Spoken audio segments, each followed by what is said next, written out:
I'm Clare Pollard, and I'm the Curator of Japanese Art at the Ashmolean Museum in Oxford.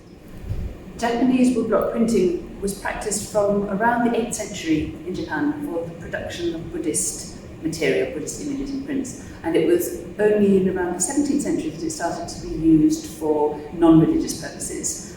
First of all in books, and then in single sheet prints like the ones in the exhibition. The main subjects of these single sheet woodblock prints were the celebrities of the day, the courtesans, the beautiful courtesans, and the popular kabuki actors. But later on, other subjects like ghosts joined the categories. It's worth remembering when you look at these prints that it's a collaborative effort. The print behind me is by an artist called Yoshitoshi, but in fact Yoshitoshi was just the designer who was working as part of a team with other skilled artisans under the direction of a publisher.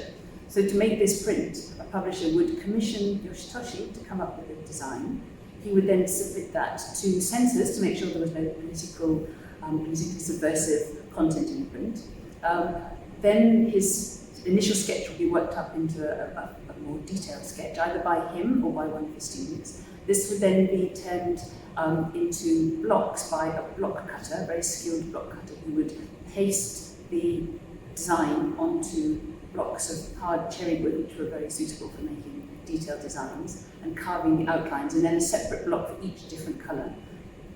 This would then be sent to the printer, who would ink up the blocks and then paste very strong Japanese paper. This Japanese paper is very suitable for woodblock printing because it contains long fibres from the inner bark of the mulberry tree. So he would place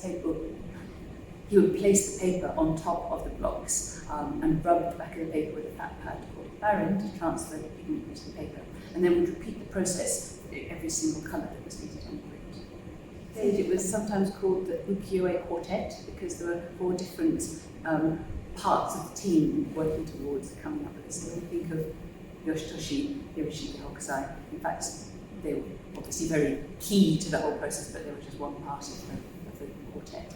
So I think for sheer drama, my favourite print is Yoshitoshi's double height print showing the wicked demon of the Rashomon Gate.